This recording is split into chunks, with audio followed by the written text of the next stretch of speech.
Camera open করলেই সৌন্দর্যে ভরপুর। ক্যামেরা একটু নাড়াচাড়া করলে আরও বেশি সুন্দর।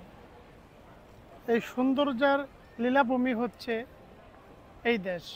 দেশটার নাম কি বলেন?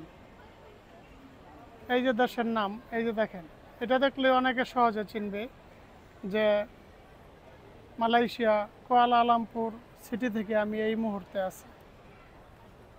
যত রকমের সৌন্দর্য আছে, কত প্রকার সৌন্দর্য আছে এই দেশে আছে।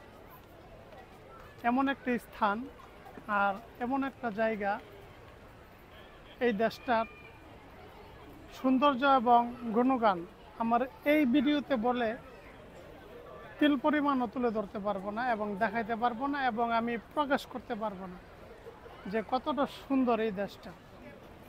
এত সুন্দর। এই যে ক্যামেরা ঘুরাইতেছি, ক্যামেরাটা অনেক সময় অনেকেই বলে, কামাল ভাই যখন ভিডিও করেন আপনি অনেক দ্রুত ক্যামেরা ঘুরান। ঠিক আছে, তো এই জন্য আজকে একটু স্লো ঘুরাইতেছি আর সুন্দর ভিউগুলো দেখাইতেছি।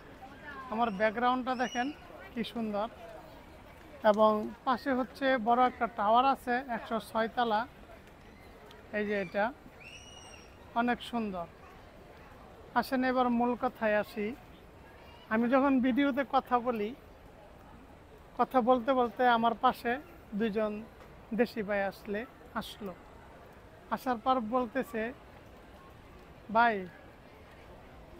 আমরা বলতেছে হ্যালো গাইজ এভরিওয়ান, এভাবে বলতেছে। আমি বলছি, শোনেন, আপনি কি কথা বলবেন ক্যামেরার সামনে? এদিকে আসেন, মাইক্রোফোনটা নেন। পরে বলতেছে, ভাই আমি কথা বলবো না। তা আপনি যে বলতে চাইতেছেন আমি শুনলাম, না এমনিতেই বলছি, কিন্তু আমি কথা বলবো না। তারপর তিনি আর কথা বলেনি। আসলে কি, অন্য একজন যখন ক্যামেরাতে কথা বলবে, ক্যামেরার সামনে পারফরমেন্স করবে, আপনি দেখবেন, আপনি মনে করবেন বা ধারণা করবেন এটা কোনো ব্যাপার। এটা কোনো ব্যাপার না, এটা স্বাভাবিক একটা স্যাম্পল ছোট বিষয়। আসলে এই বিষয়টা কখন কঠিন হবে জানেন? বিষয়টা তখন কঠিন হবে যখন আপনি নিজে করতে যাবেন।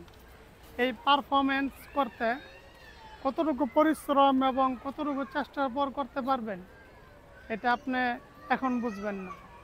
যখন আপনি নিজে একবার ট্রাই করবেন যে একটু কথা বলি ক্যামেরার সামনে, অনেকে তো কথা বলে, কেমন লাগে, কেমন পারি, কেমনভাবে বুঝিয়ে বলতে পারি, কেমনভাবে উপস্থাপন করতে পারি। আমি তো অনেকের ভিডিওতে কথা বলে দেখে মজা করি।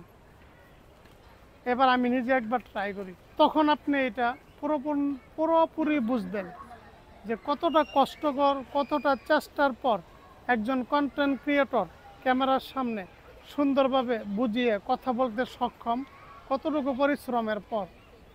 তো এই জন্য কোনো বিষয় এমনিতে দেখার মধ্যে অনেক সহজ, করতে গেলে অনেকটাই কঠিন হয়ে যায়। এজন্য এই কথাগুলো বললাম যে কারো কোনো কিছু ছোটোভাবে দেখবেন না।